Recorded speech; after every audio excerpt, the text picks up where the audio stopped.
Echo 4, report in. You still on post out there? Unfortunately, still breathing, still freezing. Copy that. You know, most sane people go inside before a snowstorm hits. Guess I missed the sanity seminar at boot camp. You always were the stubborn one, Echo 4. And you always knew how to make me smile, Control. Someone has to watch the horizon. Alright, last sweep in 20, then get some rest. Command's watching for unusual move. Unusual? How? They didn't say. Just keep your eyes open. Always do. Echo 4 out. Welcome back, my beautiful family and friends. If you're hooked in and you're ready to enjoy this story, click subscribe and let me know in the comments where you're watching from. I've got something waiting for you tomorrow that'll hit just as hard as what we're about to crush today. And you don't want to miss it. Now let us begin. Silence filled the space. No static. No orders. No more calls. The medic lowered the radio to her lap, her shoulders sinking with it. The warmth from the heater in the corner hummed low, but it couldn't chase away the ache in her bones, or the weight sitting behind her eyes. Her shift was done. Finally, she reached up, pulled off her helmet, and let it thud beside her cot. Then she sat there, breathing, still. Outside, the snow whispered against the canvas walls. Not heavy, but steady, like the world was trying to cover itself up. She stood, one slow motion at a time, and crossed to the tent's entrance. The zipper was cold against her fingers as she peeled it open. The wind nipped her face first, then the quiet. A kind of quiet that didn't feel empty. It felt held, like the night itself was waiting. The base was still. Garages dark. No one in sight. She leaned against the Jeep parked beside her tent and let her breath fog the air. Snowflakes drifted down slowly. Soft, gentle. They landed in her eyelashes, on her jacket. The kind of snowfall that made the world look like a dream you weren't sure you had woken up from. She didn't notice the first footprint. Not at first. But as she turned to head back inside, her boot nudged something strange in the snow. It was small, rounded, deeper than her own boot prints. She crouched. Paw print. Not a dog. Not a fox. Too wide. Too flat. Too heavy. And it wasn't alone. There were more, leading from the edge of the trees, straight to her Jeep, circling it, then curling toward her tent. Fresh ones. She followed the prints with her eyes. They disappeared into the shadows beyond the supply shack. Her pulse picked up. A rustle. She stiffened. Then silence. She backed toward the tent. Every instinct told her something was out there. And that's when she saw it. A shadow, moving between the trees, low to the ground, hesitant. Then it stepped into the light. Her mouth opened slightly. A cub. A lion cub. Black as smoke. Soaked from head to paw. Limping. It blinked at her. Eyes round, wild but not afraid. More searching. She froze. Heart pounding. Surely she was seeing things. A lion? Out here? But no. Kept moving. One paw. Then another. Then it faltered. And fell. Hard. Straight into the snow beside her Jeep. She dropped to her knees without thinking. Hey, no, stay with me, she whispered, reaching out with both gloved hands. The cub didn't growl. Didn't snap. He just whimpered. Tiny broken sound. And kept breathing. She brushed snow from his fur. It clung to him, frozen against his tiny ribs. He was shivering. Badly. She slid one arm beneath his chest, the other beneath his legs, and lifted. He weighed more than she expected. But not enough. She carried him back into the tent, kicking the door closed behind her with one boot.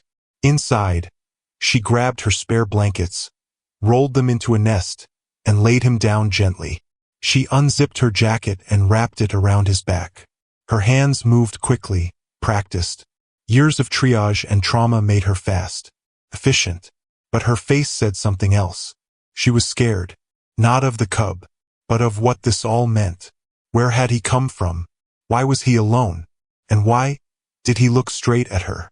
She reached for the collar, It was thick, strange, not made for the wild. Someone had fitted it tightly around his neck. The buckle was frozen over. She chipped at it with her multi-tool. It finally came loose.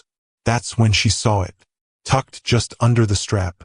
A tag, dog tag style, but smaller. She wiped the frost off and flipped it over. Sergeant A. Rowan.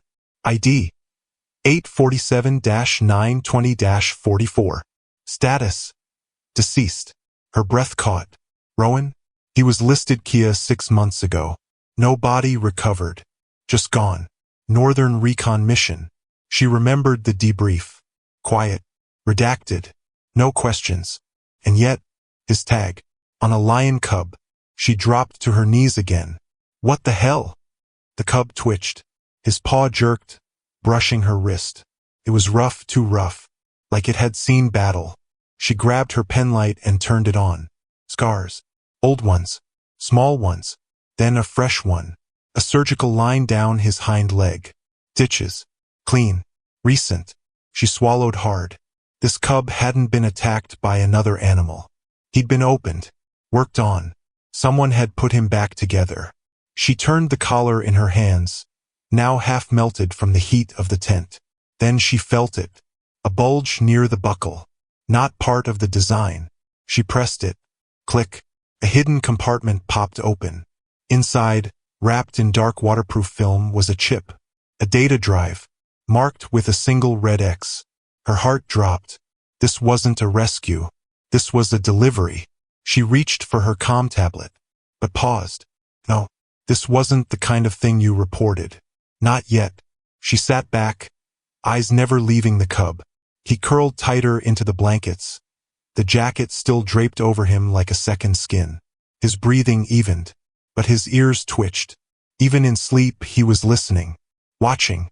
She slid the chip into her vest pocket and stood. Something outside moved. A shift in the snow. She parted the tent flap and peeked through. Nothing, but her breath stayed frozen in her throat, because something felt off.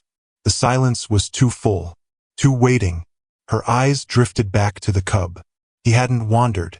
He had followed her, tracked her, chosen her, and now, someone else might be tracking him. The snow kept falling. Outside the tent, it whispered across the fabric walls like hands brushing secrets in the dark. Inside, the medic barely moved. She sat on a crate, staring at the black lion cub curled beneath a blanket, sleeping like something that had run too far for too long. She hadn't told anyone. Not yet. The data drive was hidden now, wrapped in a glove and slipped deep into the toe of her second pair of boots, the ones she never wore. A strange hiding place, but nothing about this felt normal. Not the cub. Not the collar. Not the name on the tag. Sergeant A. Rowan. A name that shouldn't be anywhere near this camp. A name that was supposed to be buried, folded under a flag, mourned and forgotten. But now, that name had come back, carried around the neck of something wild, something wounded. She leaned forward, carefully lifting the edge of the blanket. The cub didn't wake, but under the warm cover his body told stories. Old bruises, thin scars. One near his shoulder looked almost like a bullet graze. Another, along his ribs, was too clean to be from a fight. It curved like a surgical incision, closed tightly, sealed with someone's precise hand. She grabbed her kit. Her fingers trembled as she cleaned the wound. Not from fear, from anger. Who would do this to an animal? And why would they let him go? Unless they hadn't. Unless he escaped. She paused, listening.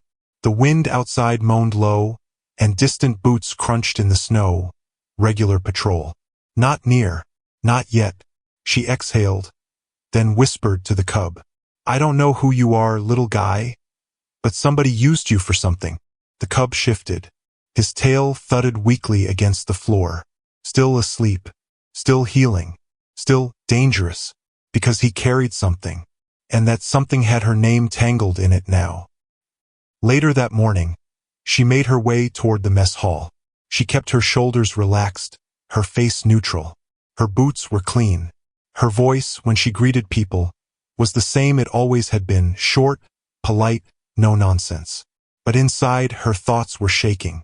She sat across from Corporal Hensley, a mechanic, liked to talk, liked to drink, had once fixed a comm unit using duct tape and a gum wrapper. He'd been stationed with Rowan once, or so the rumors said. She sipped her coffee, then asked casually, "Hey, you remember that guy, Rowan?" Hensley's spoon paused midair. Silence. Then he shrugged. "Sure. Quiet type. Good shot. Lost him up north. That op was classified, right?" she said, keeping her tone light. Another pause. "Super classified." She nodded, waited, but Hensley had gone quiet. His eyes had shifted. Something behind them clicked shut like a door. "I heard he was working with recon animals before he died," she said carefully. He looked at her and smiled too quickly. "Don't know nothing about that." The medic smiled back, but inside her chest, a chill crept up like frost under skin. That night, she returned to the tent. The cub was awake this time, barely. His golden eyes blinked slowly in the candlelight. She knelt beside him, checked his pulse, cleaned his wounds again. He didn't growl, didn't flinch. He just watched her, like he knew, like he remembered. She reached for her penlight, carefully parted the fur near his belly. The surgical scar was healing well, but there was another mark she hadn't noticed before on his ear. She tilted his head gently using 2 fingers, and there it was, a tiny black tattoo, a string of numbers, too clean, too exact, not natural. She leaned closer. "Read the label. Gov. 419X92. Government mark." Her stomach turned. This cub wasn't just trained. He was tagged, cataloged, monitored. Her breath caught. She reached for her scanner, the portable one used for field ID on soldiers. She hovered it near the mark. Beep. A green flash. Then numbers, coordinates, facility code, and one line of text that made her heart seize. Property. Project Silent Messenger. She stared at the screen. Didn't blink. Didn't breathe. What was this? What kind of project put a lion cub in a snowstorm with a dead man's dog tag? The cub let out a soft sound, a whimper, almost human. She looked at him, and her voice broke into a whisper. "What did they do to you?" He didn't answer, but something in his eyes did. It was memory, it was pain, and it was warning. That night she didn't sleep.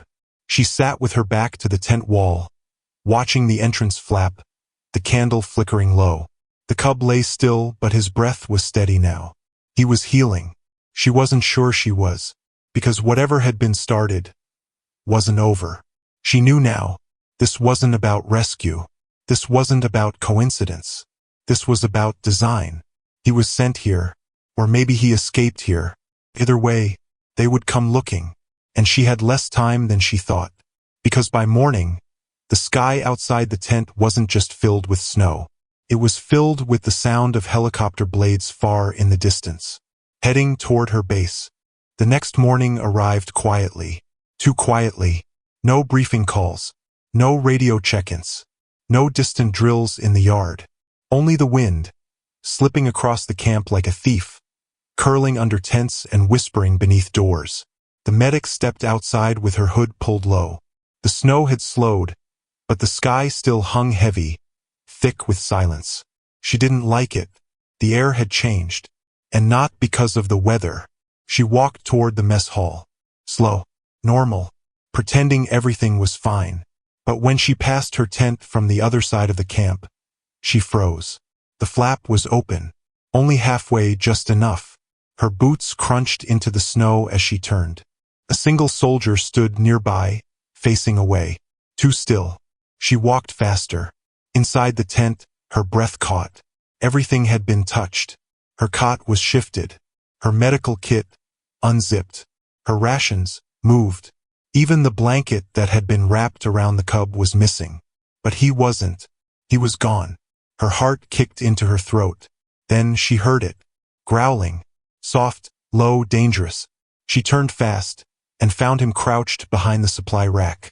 His teeth were bared. Not at her. At the tent flap. She stepped forward.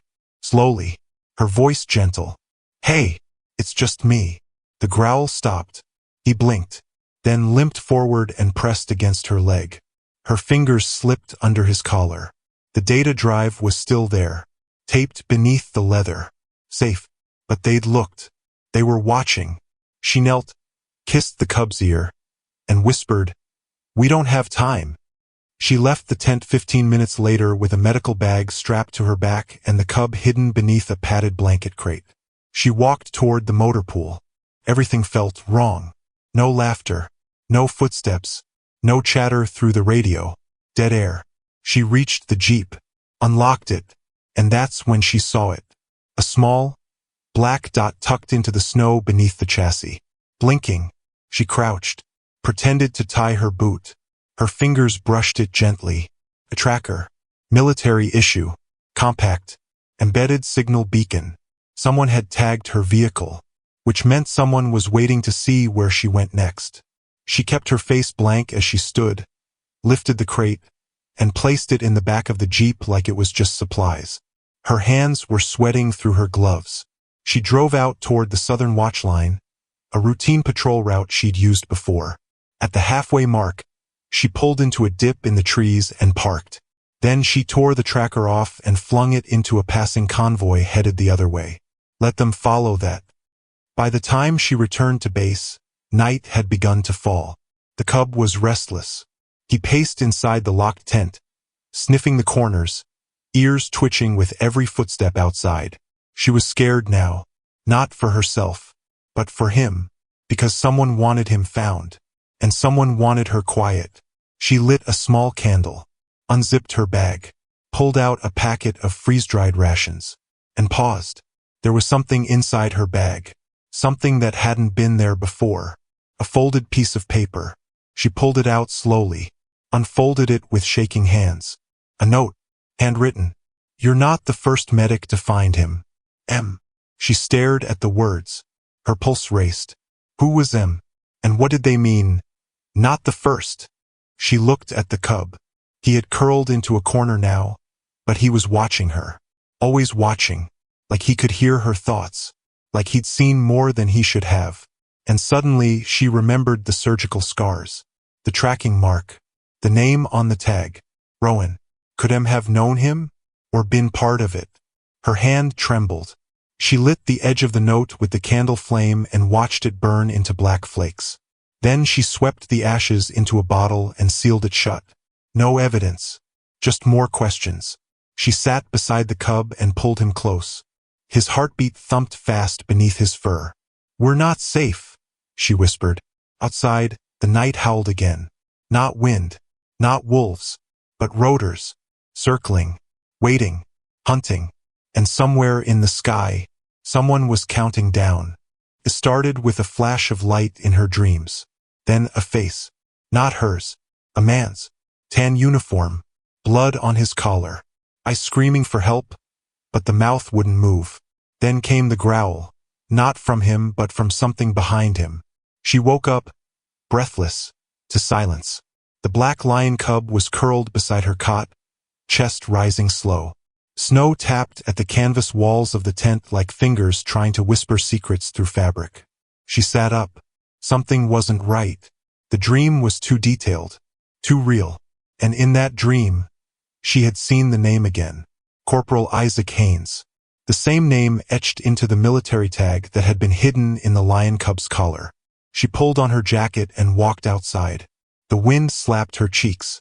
The cold clawed at her eyes. And then, she remembered the note from yesterday. "You're not the first medic to find him."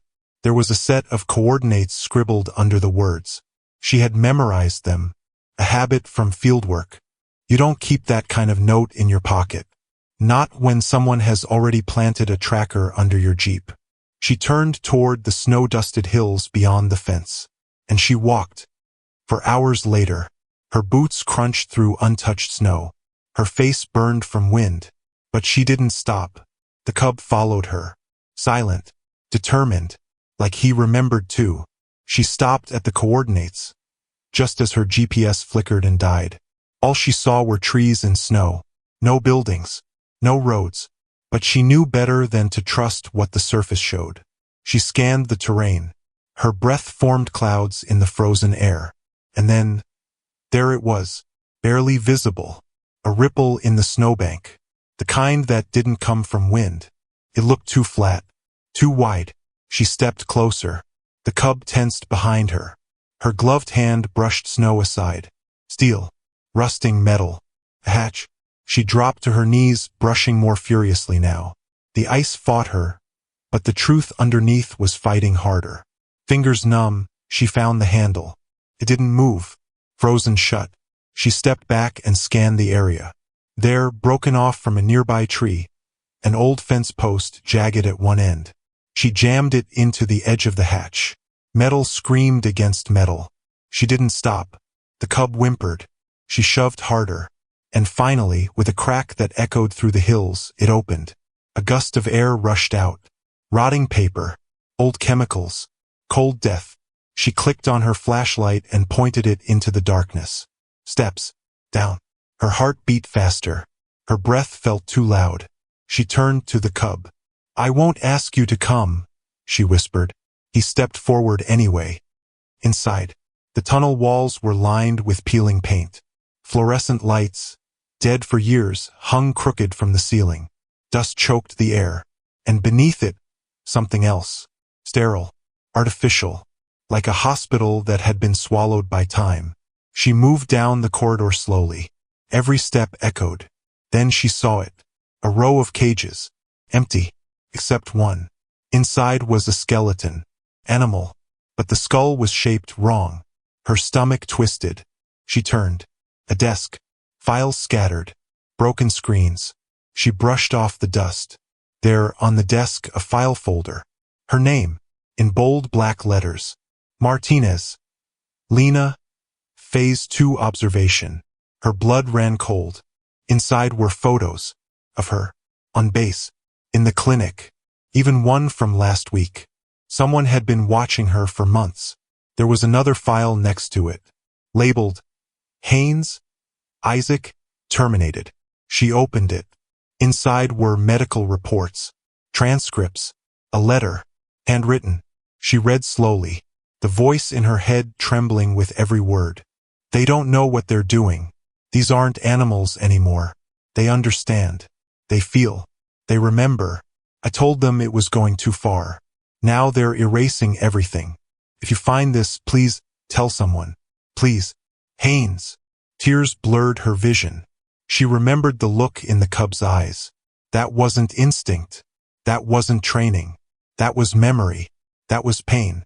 She turned as the cub sniffed the air, growled low. Something else was here. She grabbed the files and tucked them into her vest. Then she ran. Up the stairs. Out into the storm. Behind her, the hatch slammed shut on its own. The wind screamed louder than before. But now she knew why. And it wasn't just the cold. It was what had been buried under the snow for too long. That night, back in her tent, she held the cub close. She wiped his eyes with a damp cloth. He didn't resist. Under his ear, she saw the tiny scar again. She brought out a small scanner, one used for military pets. It beeped. A number blinked on screen. X601L. Gov bioexperiment classified. She stared. Then she looked at him. He stared back. For the first time, she whispered, "What did they do to you?" He just laid his head in her lap. And outside, the wind whispered through the night like it was telling the mountains everything. But the mountains stayed silent, just like the files had, for far too long. The scanner blinked again, and this time the words changed. Location logging active. She wasn't the only one reading the chip. Someone else was too, and they were coming. Snow whispered across the field like it was carrying warnings. Her breath clouded in the air, heart pounding beneath her thick jacket. In her pocket, the stolen ID card felt hot, too heavy for its size. It belonged to a lab tech named Miller. She hadn't asked how he'd disappeared. She didn't want to know. All she knew was this: the old lab had a second entrance. Underground. Guarded. And she needed in. The cub followed her without a sound, his black coat blending with the night. He moved like a shadow that remembered it used to be light. The rusted service door blinked red as she slid the card. Nothing. She took a breath. Tried again. This time it clicked. The door groaned open like it hadn't moved in years. The smell hit her first. Bleach, wires, something that used to be alive. The cub stopped behind her, nose twitching. But he didn't growl. He remembered this place. They stepped inside. Cold concrete floors stretched into silence. Flickering lights buzzed overhead. A hallway lined with observation windows showed nothing but darkness inside. Then a shape moved, something large. Caged. Watching. She kept walking. The hallway ended at a set of double doors. She scanned the card again. This time green. The doors slid open. And her world changed. The room was massive. High ceilings. Dozens of steel cages, some open, some locked. Inside were the ghosts of science gone too far. Worn collars, surgical tables, charts. On one wall, rows of screens showed black and white footage. Lions pacing, dogs obeying silent commands, wolves solving puzzles with machines wired to their skulls. She blinked. Every species had one thing in common, their eyes. Too sharp, too knowing. These weren't just animals. They had been taught, enhanced, weaponized. She moved to a nearby terminal. Dust layered the keyboard, but the machine was still warm. Someone had been there recently. She typed one word. Project. Dozens of files spilled open. Project Synapse. Project Pawn. Project Ghostwalk. Project X601L. Her fingers hovered. X601L. That was the cub's chip ID. She clicked. A window opened. Subject. Panthera leo obsidian. Genetically modified. Male. Alias. Echo. Status. Escaped. Cognitive level. Advanced/human equivalent. Child. Behavioral notes. Bond-forming capabilities with select human targets. She covered her mouth. Echo. That was his name. He looked up at her just then. Like he'd heard it. Like he remembered. Tears stung her eyes. But she wasn't done. She kept digging. The files mentioned soldiers, handlers assigned to specific enhanced animals. One stood out. Handler Corporal Isaac Haynes. Deceased. Cause lab anomaly. Case sealed. A video was attached. Her hand trembled as she clicked play. The screen flickered. It showed Haynes smiling, laughing with Echo, training him, rewarding him. Then an alarm. Men storming in. Haynes standing in front of the cub, shouting something. Then static. The feed cut out. She turned away, heart cracking in her chest. They'd killed him to erase what they'd made. A sharp sound behind her made her freeze. She spun around. The cub stood staring at a metal cabinet. He was growling low now. She stepped closer, opened it. Inside, more files. And on the top, a file with her name. Martinez. Lena. Next phase. Observation. Her throat went dry. Inside were surveillance photos, her treating Echo, her walking on base, her sleeping. A note paper-clipped to the top read. Subject responds to medic intervention. Consider transfer to Phase 3 trial. They weren't just watching her. They were waiting to use her. The walls suddenly felt smaller. The air too tight. She shoved the file into her bag. Grabbed every drive she could find. Turned back toward the door. And saw the security camera light blink red. Someone was watching. Someone knew she was here. She ran. Echo followed.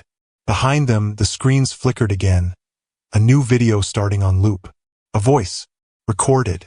Echo is no longer an asset. He is a liability. Terminate if recovered. The door slammed shut behind them, and the wind howled louder than before. But now it wasn't alone. They were coming. And they were done hiding. Snow slapped her face as she burst out of the lab's hidden door. Lungs burning. Echo right beside her. The cold didn't feel cold anymore. Not after what she had seen. They had caged animals. But worse, they had caged minds. The kind that could think. Feel. Remember. Echo wasn't a threat. He was a witness. And someone wanted his memory erased. Forever. Inside her jacket, the drives clinked like bones. Dozens of files. Videos. Names. Secrets nobody was meant to know. But there was one thing she hadn't seen yet, and Echo seemed to know it too. As soon as they reached her jeep, he climbed into the back, circled once, and lay down. His eyes were heavy, but his tail thumped twice. He was ready. She slammed the doors shut, locked them, and opened the glove box. From the false bottom, she pulled out the final piece of the puzzle. A tiny data reader. Military grade. Secure. Just in case.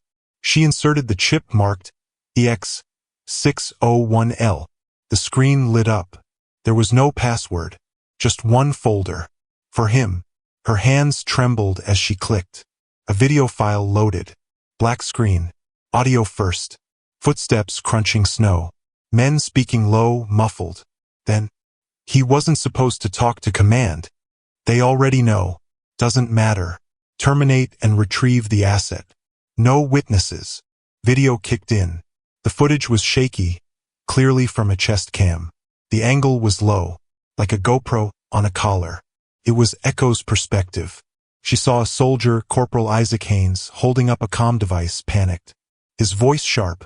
Echo, stay behind me. Then shadows appeared from the trees.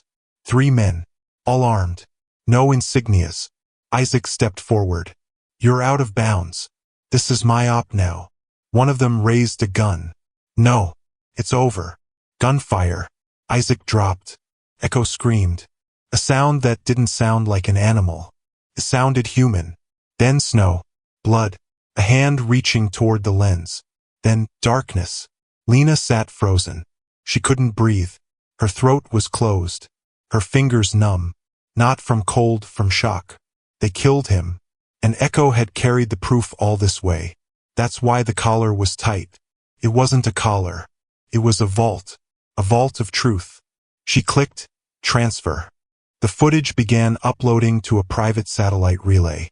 Only one person would receive it. Commander Hadley, retired intel, and the only person Lena still trusted in this world. Percent bar. 12%. 38%. 61%. Her heart raced. Echo lifted his head. Eyes locked on the door. 82%. The wind outside changed. It wasn't howling anymore. It was roaring. Then, red alert. Transfer intercepted. Trace detected. Aborting. No, no, no, Lena gasped, slamming the cancel button. But it was too late. The screen went black. She yanked the chip out, staring at it like it had betrayed her. Echo growled low. His ears turned toward the snow. Someone was coming. She looked up. Far across the snowfield, shadows moved. 2, 3, 5 figures. Dark. Fast. Uniforms, but not hers. Black Ops. She jammed the chip back into her bag. Started the jeep. Tires spun in the ice. Echo crouched, ready to lunge through the window if needed. The jeep roared to life. She hit the gas. Bullets shattered the air behind her. But she was already moving. Faster than thought. Faster than fear. Echo didn't whimper. He didn't cower. He stared back through the window, teeth bared. Lena whispered, "They buried a mission." She glanced at the sky. And now the truth's digging its way out. They had the power. But now, she had a reason. And a witness. And one final move left to play.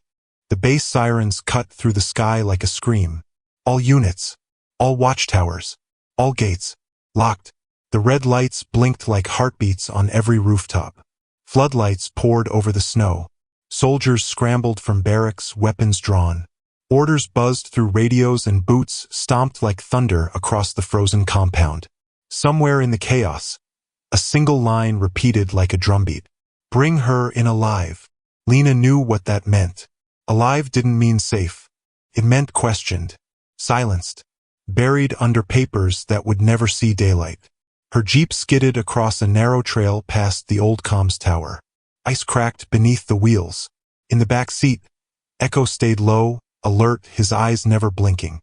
She had minutes, maybe seconds. The backup drive sat in her jacket. But it wouldn't matter if she got caught with it.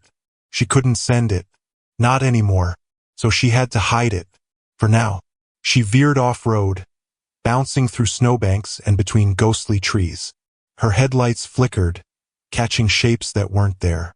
Or maybe they were. In a place like this, truth blurred with fear.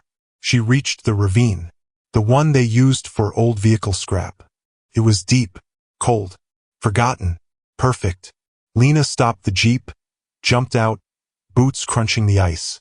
She dug with her hands, fast and raw. Her nails broke, blood smeared across snow. Echo didn't whine. He just stood guard. She wrapped the drive in a cloth, sealed it inside a ration pouch, and buried it deep beneath the snow and mud. Just in time. Footsteps. Not hers. Coming fast. She turned. Spotlights. Yells. Freeze! Echo snarled. No, she whispered. Run. But he didn't move. So she did. She took off through the woods. Her legs burned. Her breath tore through her throat. Branches ripped her sleeves. But she ran. Echo followed beside her, silent as a shadow. Behind them, gunfire burst through the cold. Too close. Too loud. Then a flash of light. A shout. And Lena stumbled. She hit the ground, snow exploding around her. Echo! She screamed, reaching out, eyes wild. But he was gone. Only paw prints remained, leading toward the ridge, toward the storm. Then, boots, hands, gloves. They swarmed her, pinned her down. A voice in her ear. You're not going anywhere, medic. Lena didn't fight. She didn't cry. She just smiled. Because Echo wasn't running for his life. He was running for hers. And they had no idea what he was carrying. The room they held her in had no windows. Just four walls, white and cold, humming with silence. Not even the ticking of a clock.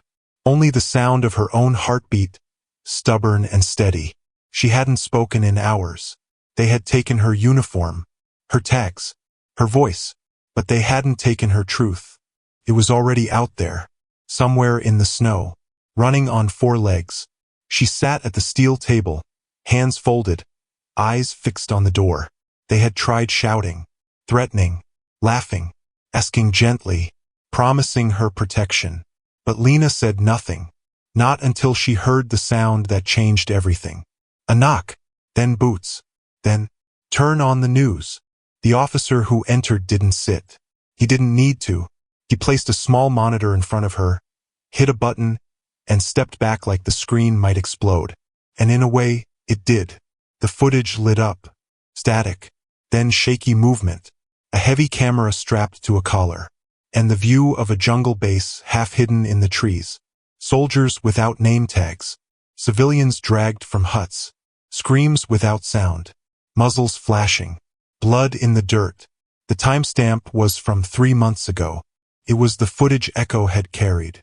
The truth he had run with. Now it was playing on every major network. Leaked video now confirmed authentic by 3 independent sources. The news anchor said, voice trembling.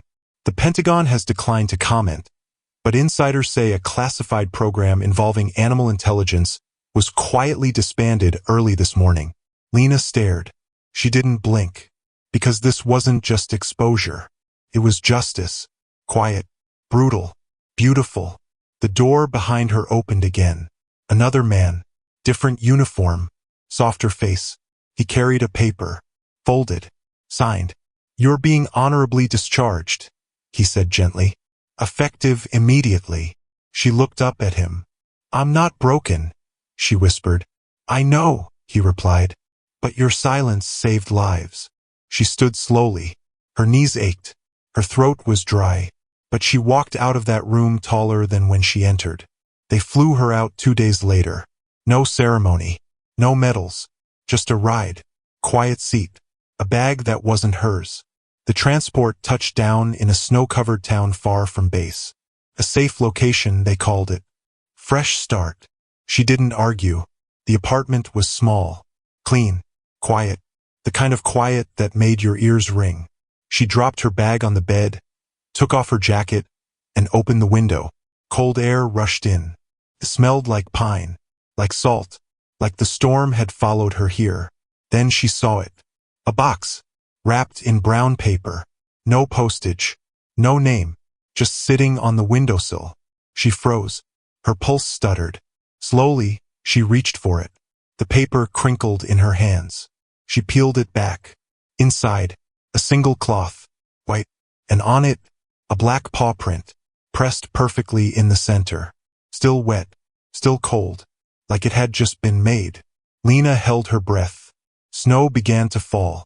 Outside, in the forest beyond the apartment, something moved. Not loud, not fast, but there, watching, waiting. She closed her eyes, whispered one word, "Echo," and in the silence that followed, a howl rose in the wind, not of pain, not of fear, but of return. The road curled like ribbon through the mountains. Snow dusted the edges. Pines lined the sky like tall, silent guardians. Lena drove with one hand on the wheel and the other resting on the box beside her, the one with the paw print cloth inside. She hadn't opened it again since that night. She didn't need to. She already knew what it meant. This was her first time back near the base. Not that base. That place was gone now, stripped, shuttered, renamed. No, this place was different. Clean, honest, quiet, high above sea level, where the clouds touched the cliffs and the air tasted like winter. There was a place built not for soldiers or scientists, but for memories. The Mountain Memorial. It didn't appear on tourist maps. You couldn't search it. Only the ones who had lived through certain truths ever found it. And she had lived through more than most. Lena parked the truck in the gravel lot, boots crunching against frost as she stepped out. She wore no medals, no uniform, just a wool coat and a scarf someone had knitted her before deployment. In her chest, something tugged. She hadn't cried in months, not even when the news broke, not when her name was left out of the reports, not when Echo vanished into the trees without looking back. But now her throat felt tight. The wind blew as she reached the clearing, and there it stood. The statue, bronze, weathered, unshakable. A soldier, helmet under one arm, rifle in the other, standing tall. And at his feet, a lion cub, head lifted, eyes wide, ears perked, not in fear, in loyalty. Their metal forms faced the same direction, toward the valley below, like they were watching, guarding, waiting. Lena stopped a few steps away. The ground was frozen, but something warm flickered inside her. She stepped forward and knelt down in front of the cub. Her gloved fingers traced the lines of the statue's paw, small but strong, just like the real one had been. He had followed her through storms. He had carried the proof on his back when no human dared. He had bled for the truth, and he had vanished without asking for anything in return. Lena's breath caught. This was where she had to leave it. All of it. The guilt, the grief, the questions. She reached into her pocket and pulled out the folded cloth. The one from the box. The one with the paw print still smudged across it. She placed it gently at the statue's feet. "I hope you found peace," she whispered. The wind responded, gentle and low. She stood. The clouds drifted over the sun, casting long shadows over the mountainside. For a moment, the whole world felt paused, like nature was holding its breath. Lena turned to leave, took one step back toward the trail, then stopped. Something moved. Not a sound, not a warning, just a shift between the trees where the snow met shadow. She turned her head slowly. There, in the distance, between two pine trunks, a figure, black, low to the ground, eyes gleaming like gold coins in the dusk. Her heart skipped. Her lips parted. No sound came out. The figure stepped forward once, just enough for the light to catch his face. Older, taller, no longer a cub, but still unmistakable. Still him. Echo. She didn't move, didn't dare. Her throat burned with all the words she wanted to say, all the things she had carried in silence. He tilted his head, one paw in front of the other, but he didn't approach. He didn't have to. He had seen what he came to see, that she had made it, that she was safe, that she remembered. Then he turned, slipped into the trees again, not rushed, not afraid, just gone, back to whatever place had waited for him, back to the wind, the wild, the part of the world humans couldn't touch. And just like before, he left without looking back. But this time Lena smiled, She didn't cry. She didn't run after him. She simply whispered, "Thank you," and the wind carried it for her, far into the trees, where it would find him, where it would stay, because he hadn't come to be rescued. He hadn't come for food, or shelter, or help. No, he came for something else entirely, something ancient, something brave. He came to deliver what no one else could, the truth. Thank you so much for staying with me until the very end of this story. If you enjoyed the story, I promise you will surely love the next one. This is crazier and more thrilling as you can ever imagine. So do check it out. Click on the image showing on your screen right now to watch the next one.